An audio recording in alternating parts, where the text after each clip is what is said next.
Welcome to the District 21 Club Coaching webinar. We're going to be talking today on where to start when you decide you either want to coach a club or you just want to boost your own club that you're in right now for performance. And thank you so much for all the questions that came in. It really did help me to know what was on track and also to form what I was going to put in the next 3 webinars. Just so you know, there's going to be one of these every Thursday for the next 3 Wednesdays after this one. I can't visuals and you won't be able to speak, but if you've got any questions, just email me and I will make sure that they are answered. And feel free to use that chat area. You can interact with each other. You can drop me some questions that I can answer later on in the call. Our webinar last time was on what it takes to get your Advanced Leader Silver, that one elusive goal that people have to either be a coach, sponsor, or mentor of a club. And we talked about the club sponsor as being that person that nurtures this baby club constantly on the do the work, and they're doing a lot of damage control in the background. But it's great. They just encourage people to get in there and do what they can, and we learn by failing. We learn faster by failing than we do by succeeding. The club coach is what we're going to be talking about today, and the club coach helps club officers to create a club success plan based on powerful moments of truth session, works with members to cultivate their club culture, community outreach message, systems to create new members, thriving learning environment. They do educational sessions. They bridge the knowledge gaps. You'll recognize this. It's like teenagers where they know everything now. They've been in the world for a few years. They've got it down pat. In fact, their ideas are probably better than yours, and you're so old-fashioned. When they finally reach a point where their club is in trouble and they recognize it and they reach out for a coach, that is when I assign a coach. But if right now you are familiar with a club that has not reached out for a coach and you can tell that they could use one and they have 12 or fewer members, they qualify for one, this is a good time after this workshop to come alongside them, to befriend them, to get to know them a little bit, and then just let them know, if you ever want a club coach, I would be happy to be your club coach if you ever decide to vote to bring one in. And then I would help you to actually get distinguished this year. So it's something to keep in mind if you are looking for that Advanced Leader Silver credit. My goal is to equip you as best I can so that you can be successful, either helping your own club succeed or helping another club succeed. So in today's agenda, we're going to go over what makes a good coach, either internal or external, so either in your own club or a different club, how to start, how to get buy-in, how to keep the buy-in, what to do when people act counterproductively, how to attract guests, and I'm going to give you one very cool tip on how to turn guests into members. The 3 biggest mistakes that you can make when you start coaching is to not listen. And when you think about raising teenagers, if you heard say, they don't understand me, they never listen. Well, when you have this knowledge and you have this experience and you really, really want to help, it's tempting to just go into problem-solving mode and not really hear what people are trying to share with you. The second biggest mistake when we coach is to not double-check that we actually understand what the real issues are. People give us a little bit of information, we don't verify it, we forge ahead thinking we understand things, and that can cause real problems as a club coach. And the third biggest mistake that you can make when you start coaching is to offer advice.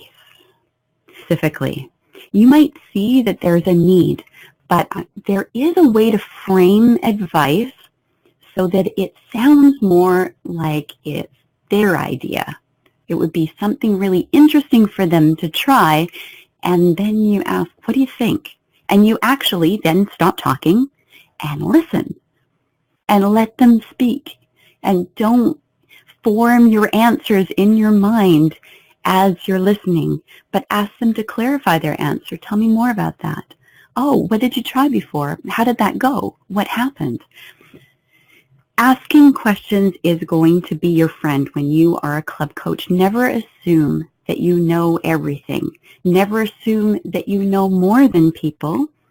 They might have a different way of doing things that would be equally as good, but stick to the tried and true Toastmasters principles and understand that every club is different, forward-thinking, and inspiring. When you coach, you're coaching for performance.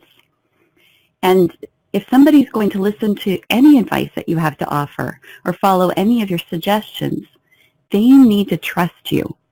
They not only need to trust you, they need to actually respect you and believe that you know what you're talking about. So if you ever catch yourself maybe wanting to give a few white lies just to keep the peace, have you ever been whitewashed in an evaluation and people said, oh, you're so good. That was so good. Oh, that was fantastic. And really, what you needed was a few tips? Yeah.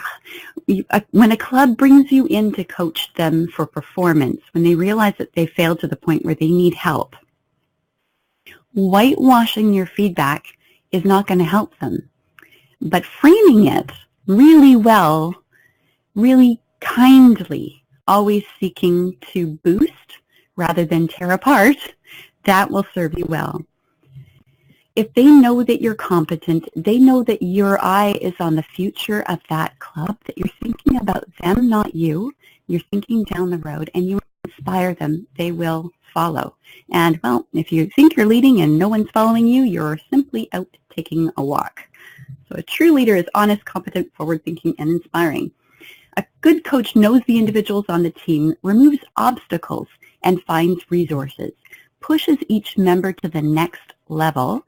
And by push, I mean when somebody's ready to give up, a little nudge to say, you know what, I know you can do this. I know you're better than this. And I want to see you succeed is a push. Encourages, praises, and challenges. Fixes the game plan to meet the team's abilities. Plans for the future. So we'll just look at that for a second. Do you remember your favorite coach? It might have been in a sports team when you were growing up. But that coach that never gave up on you, that always knew you had it in you, that allowed you to fail and to stomp your feet, but then said, okay, you've had your good cry. Now let's get started. I know you can do this. I know you have it in you. It's tough being a coach because you see so much potential and you're working with people who have never experienced the success that you know they can achieve. So you're getting people to do things that they've never done before, and it's a real stretch for them. When failure happens, and I say when, because it will, but in any club, even clubs that are freshly started and really excited and all enthusiastic, everybody's in there doing the work, things go wrong, and people point fingers. And then the powers that be, they feel like their hands are tied, they can't really do anything. They might try something and it doesn't really work. So they go, well, I don't know what to do. Then you have a few people, well-meaning individuals in the club that jump in and they say, I'll fix this. And they do the work of 5 people and they burn out. And sometimes they end up leaving Toastmasters altogether. Watching everything happen and say, oh, well, I'm sure it'll fix itself. And that's just the way it is. I'm here for my own purposes, and I like this club, so I'm just going to keep going. And they don't actually do anything. So there is the elephant in the middle of the room as you're having your Toastmasters meeting. And if you've been in a club that had a big elephant in the middle of the room that was never addressed, you know what I'm talking about. 9 times out of 10, this is what causes clubs to fail, is this one issue. Whether it's that the executive isn't really doing their job, or whether it's the expectations weren't met for somebody who said that they would take on a particular role, or whether it's that you get a member in the club and rather than educating that member on what they're doing that's causing a problem, you just kind of hope that that member figures it out on their own. It never really disappears. Sometimes you can boost the other members to rally around and have some successes, but inevitably, any new members that you bring in see that elephant plain as day and don't understand why everyone else is ignoring it, or think maybe it's just them and maybe this isn't the club for them. So the members that you get in the door quietly leave out the back door. So sometimes it's club officers, their lack of knowledge and experience, expectation of mentoring, waiting for help, and they think that there's time, that they don't jump in and actually take care of the problem. A lack of knowledge is a big one. I mean, we're all volunteers. How much time do you have to read all of this huge wealth of information? I scour it constantly, but it is overwhelming. And to send a new club officer to that site to look for answers is kind of setting them up for a world of pain. Other members don't jump in because they too have a lack of knowledge and experience in dealing with the problem. They have expectations of the leadership and of older members to jump in and solve the problem.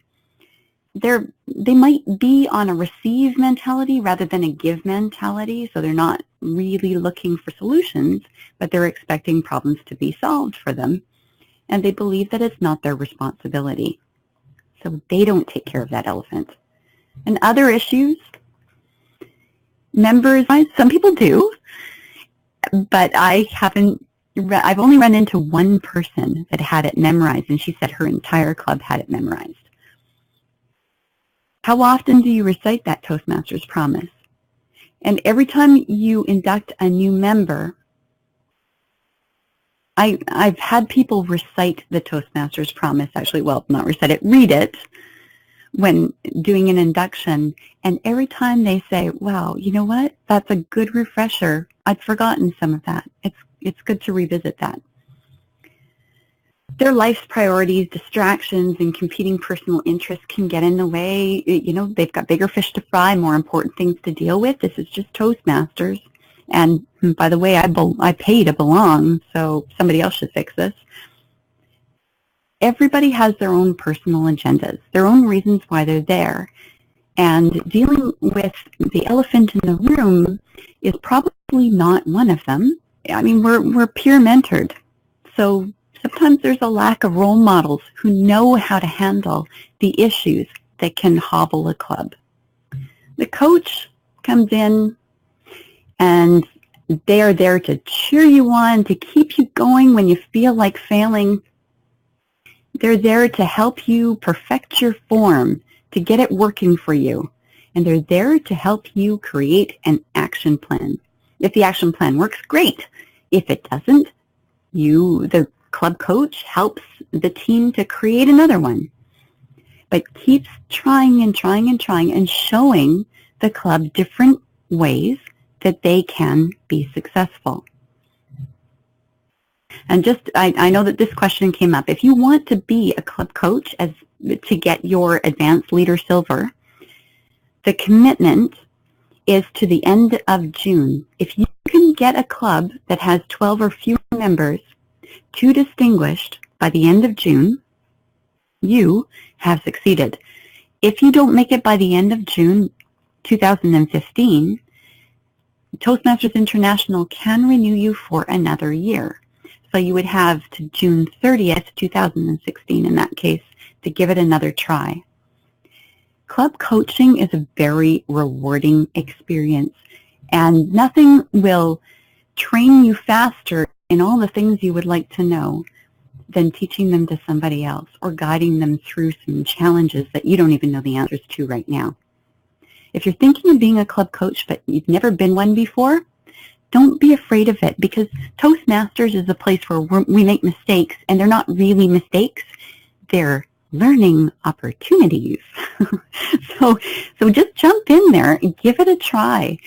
And I have a plan to help equip all the people that do take on coaching. These 4 webinars are part of that plan. So your first steps when you get in there is to connect with the club members and understand the club culture. You want to know what's going right, what they're proud of. You want to know their history. Hey everybody, Don Georgievic here with Job Interview Tools. What drives and motivates them, what they love about their club, and also what the challenges are. But remember those 3 mistakes that club coaches can make. When you just get the information from 1 or 2 sources, you just talk to the VP of Ed and the president, and you trust that, it's not necessarily the full picture. In fact, they probably don't even know the full picture until they do the moments of truth. And I've been watching the area governor reports. There are a lot of clubs that have not done any modules from the Successful Club series. This is from the Successful Club series. It is free. You can download it off the website. So it's item number 290B. You can order it in hard copy, but these days you might as well just order it right off the site. You should be doing a Moments of Truth in your club twice a year. Once at the beginning of the year when you're trying to make your club success plan, and then once halfway through the year to see where you're at and gauge what you need to do to get the rest of the way. And what am I talking about, a club success plan? Well, it's not the information that you gather from the Moments of Truth. It's what you do with it. You take that information, your club executives go off and they have their meeting. They lay all the information out that's been gathered from the club members through this process, and they start discussing what's going to make them successful. They work their way through the club success plan. Every president of every club got one of these at the beginning of the Toastmasters year. And if for some reason it went sideways on them, they can go to the Toastmasters International site and download it as a PDF for free. They don't have to order the hard copy. So there's just no excuse not to have one. The area governor is always asking for the club success plan. And I've talked to several club presidents who don't even know what one is. But this is the key to your success. Any club that says that they're not following the DCP program, well, that's like belonging to a running club because you're going to run the Sun Run, and whenever you get together in that club, no one has a plan, there's no schedule, you're not working up to anything in particular, you're just getting together and putting on your shoes and chatting, and maybe you'll do a little bit of a run and a stretch, maybe a little bit, but there's no plan of action. So the day comes when you've got to do the Sun Run and you're walking it. So trying to run a club and help people succeed and give them a reason to renew 6 months later without doing a plan of action to make your club successful is just setting yourself up for failure. The DCP program is there to help us have healthy clubs. That's the only reason. It's not about little check marks in little boxes. It's about creating a healthy, thriving learning environment so people get the best bang for their buck and the best use of their time given. And they want to stay with the program and then become leaders and nurture others, help them to grow. So you've done the club success plan, you've got your targets, and then you take those targets and the club coach with the club executive takes a look at the club based on the feedback that they got from the Moments of Truth and based on what they know. To reach those targets, what are their strengths and what are their weaknesses? These are internal things that are helpful or harmful to achieving the objectives. And then there are external factors that could be opportunities as well as external factors that could be threats.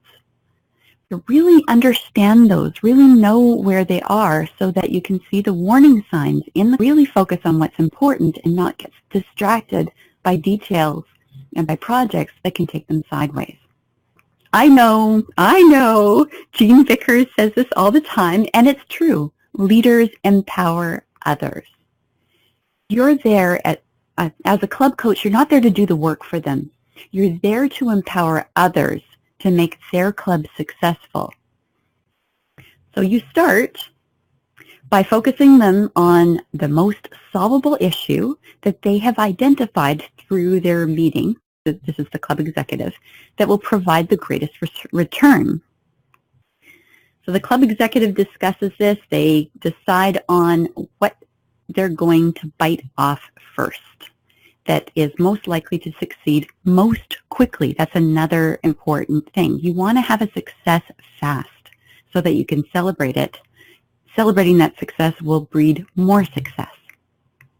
The next thing that you do in that meeting with the club executive is to create a vision of what the club looks like after that issue is resolved. If you don't have a clear vision of why you should do this one initiative, why should anybody in the club buy into it? So help them to be really, really clear on what that vision is for themselves so they can portray it to others. Then they're going to create a smarter goal, not just a smart goal, but smarter, specific, measurable, achievable, relevant, time-bound, also engaging and rewarding. Doing the work to get there must be fun. People are paying to be in the club. They don't want to go through agony. If you're going to put them through agony, at least make it fun. And make sure that they have selected a reward to give the club at the end to celebrate. Very, very important. There will be people who are eager to start at that point. If you brought out that initiative and you said, here's the goal, they'd say, oh yeah, I'll take that on. And have you been in a club where somebody took on a goal and then nothing happened? And then they started hiding, and then they became embarrassed, and sometimes they leave. In the meantime, all fingers are pointing at them. You do not want to stop there. You do not want to set any of your members up for failure, and you do not want to burn any of your members out or stress them out. If they take over at this point, chances are they have a very high chance for failure because if they've never had, so you want to take it a few more steps. You're still in the focusing and designing phase of this planning of this goal. You create an action plan. Now, it's not a detailed action plan, but it's simply a path of where to get from where you are now to the end result, the SMART goal that you set for the team. And then you figure out the roles and responsibilities associated with that action plan. Don't take it to the club until you've got these two things in place. When you've got these two things in place, it will give people a better idea of what they're stepping into before they volunteer. It'll have them a few steps into the process so they'll be able to get up and running faster. You present the initiative to the club in a business meeting. You want to move it, you want it seconded, and then you want to discuss it, just like in our business meetings at the district conference. You use the parliamentary procedure. And if you're wondering about this parliamentary procedure, you'd like to know more about it because it is very useful in life, you can actually get that straight from Toastmasters. It is in the Success Leadership Series. It's item number 237. After the club votes for it, and they must vote for it, if you can't push it through if they don't vote for it, you form a committee. So you'll have a bunch of people say, yeah, I could be part of that. They have a clear picture of what's going to be expected of them because you've already done that part. You can help them be incredibly successful. Not only that, someone could take it on as a high-performance leadership project. You can get several people through competent leadership project opportunities. There could be speech opportunities from this. You could even rope table topics into this process. You can have a lot of fun once you know the goal, you've got the action plans, you know what needs to be accomplished, and people start running with it. People putting their heads together can come up with the most amazing things. The biggest thing is you want them to own the plan. It's not your plan. You and the executive team decided on the motion and it was put forward. Now it belongs to the club. So they find resources for them to succeed. And when they succeed, everyone's on a high and they're ready to dive into the next goal because now they know that they can achieve success together. They've learned things about themselves. They learned things about other club members. This engages the entire team. There were some questions about how to retain members or how to re-engage older members.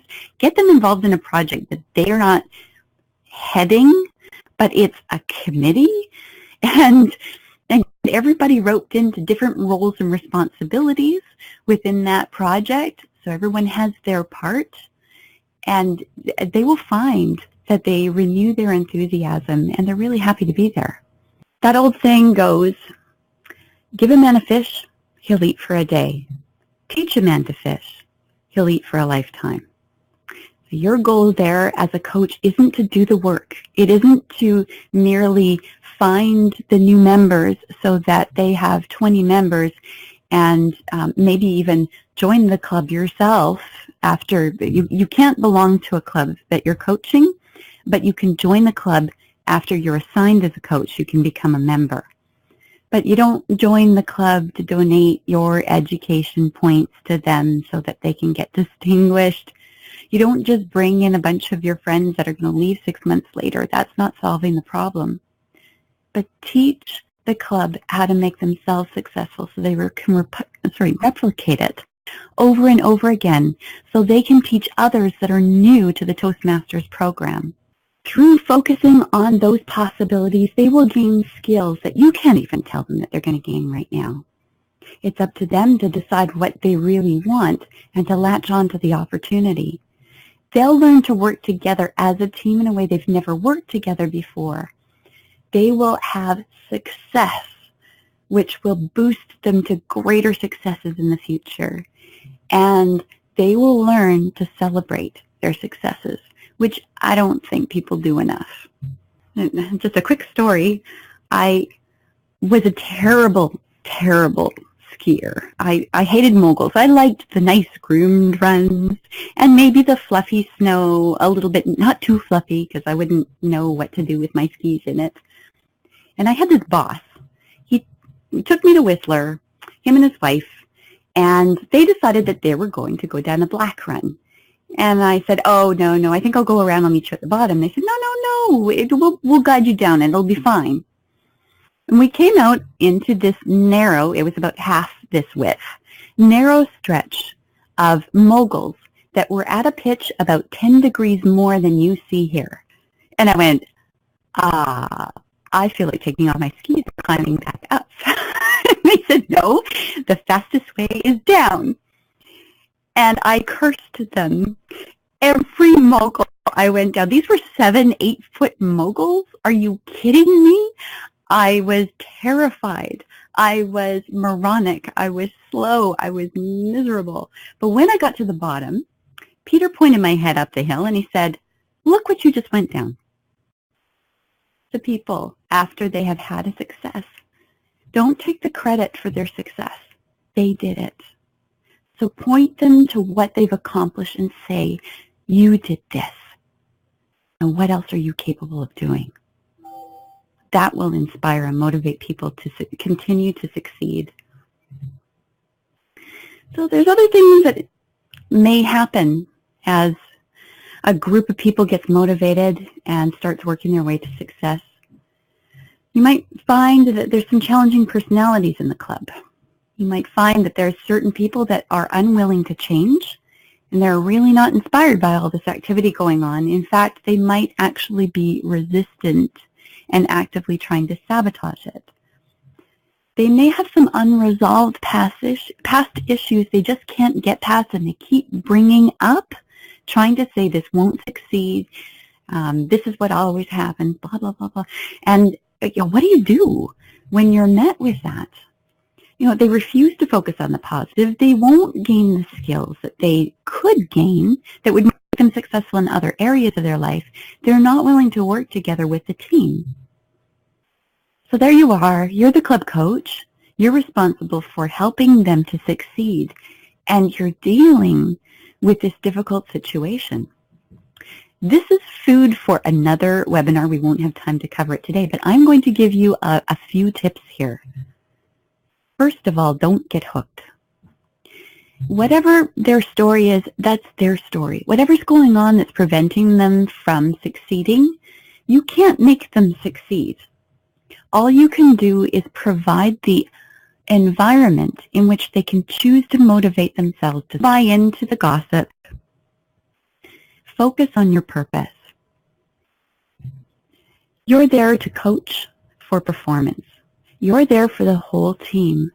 You're not there for just one person. And if the team has brought you in covertly to remove one person from their club, that's not fair to you. You're there for everybody. Your goal is to equip them. When you are equipping people, if this one person will not get on board, will not attempt the things that you're asking them to do, refuses, number one, they're going to look foolish. Number two, everyone's going to get on board with the people that are motivated to do something and ignore them. So they will stop getting the opportunity to stick their foot in everything and put a damper on success. This is what happens when a bunch of people pull together for the common good. And hopefully by witnessing that, they decide to change. But change is tough, and you cannot expect that, especially if a person that is dealing with some personal challenges of their own. You don't know what's going on in their life. You don't know what they've dealt with in the past. So rather than judge, just hold a safe place for the club to succeed. Hold the vision. That's your job as a leader, is to hold that vision.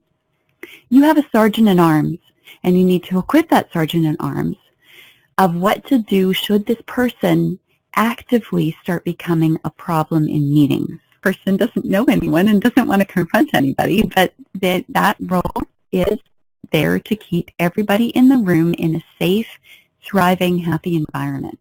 I've got some incentives. I've got one incentive up on the website, and I'm going to tell you about another one to motivate even these people, even these naysayers, to maybe jump on the bandwagon. One of them is the Club Campaign Challenge.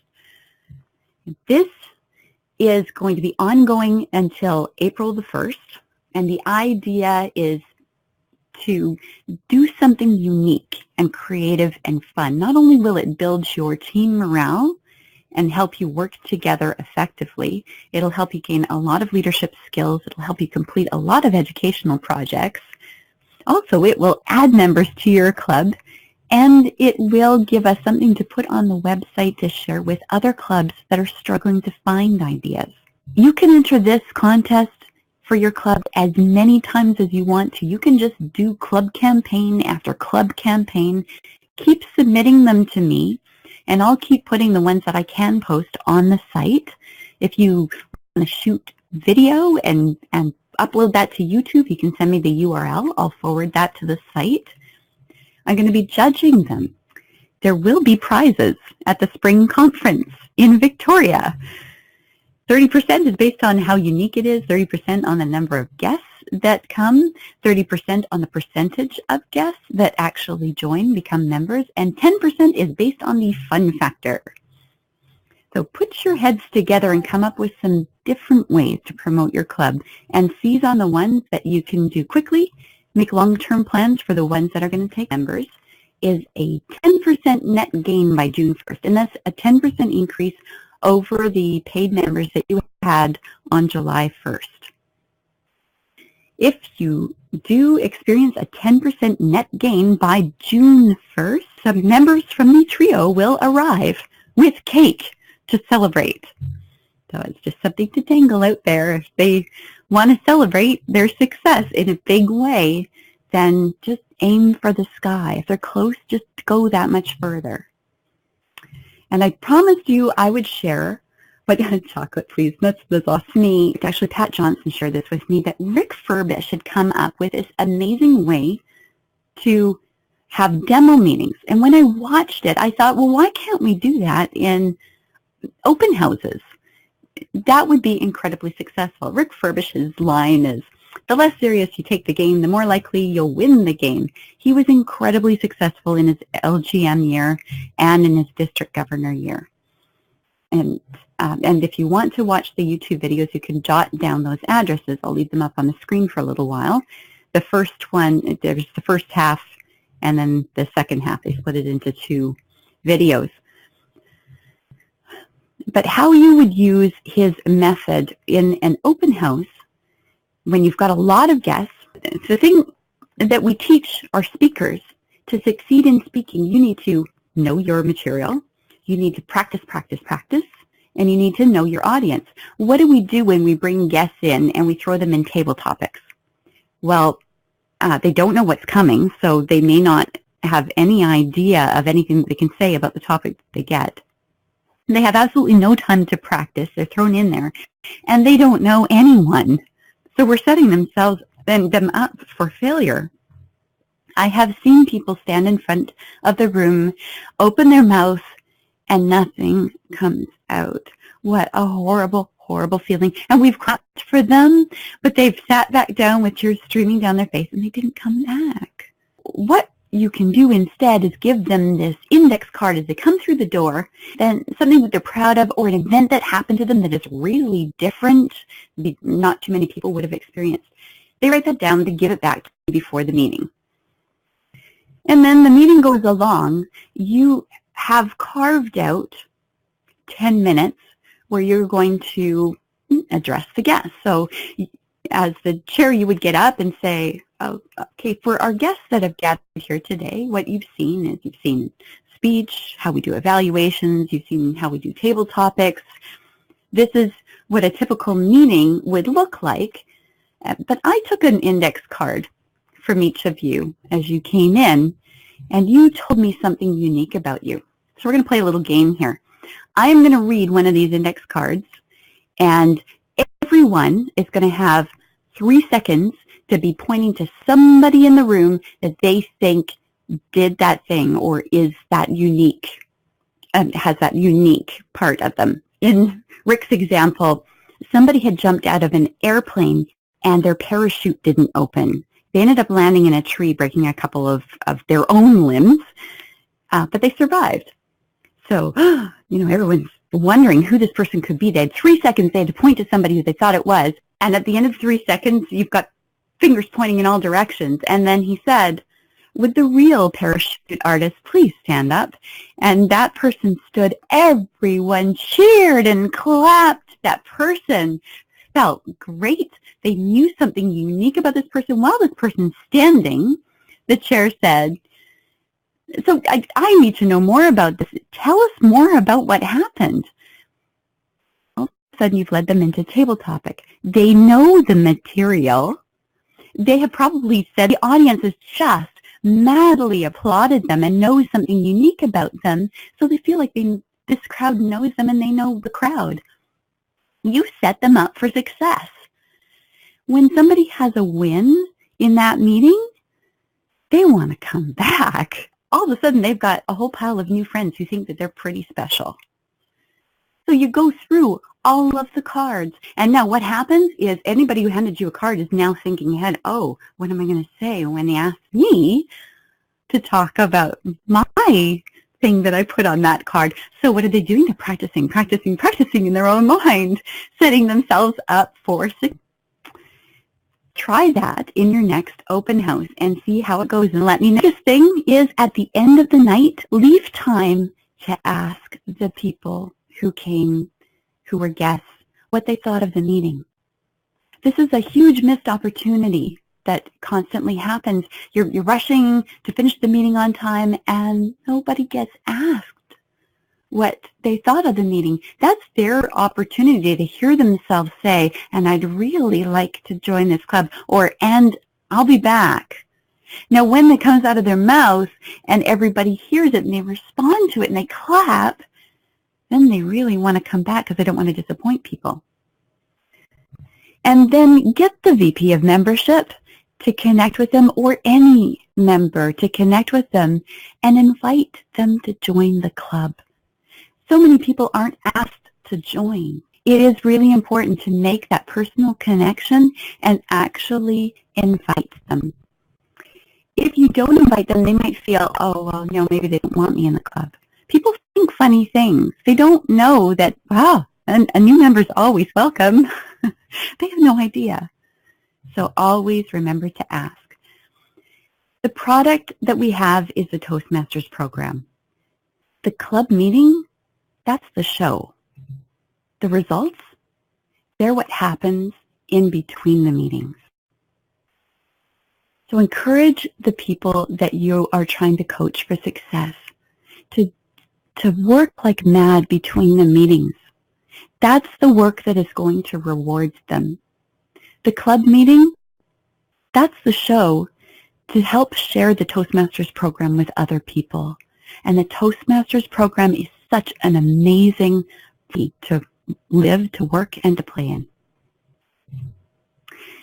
Number one thing that I want people to start doing is sharing their success stories. We need those on our website, because there's so many clubs that are sitting there going, I don't know what happened. I don't know how to fix this.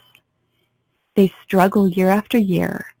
And, if you've ever sat in a club that has between 6 and 8 people show up for a meeting, taking on multiple roles week after week after week is exhausting. And you wonder, did I really sign up for this?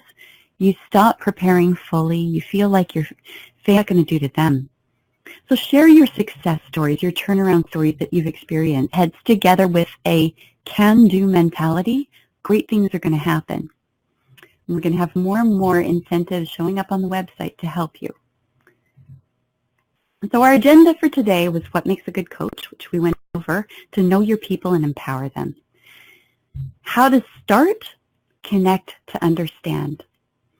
How to get the buy-in, get the club members to own the goal.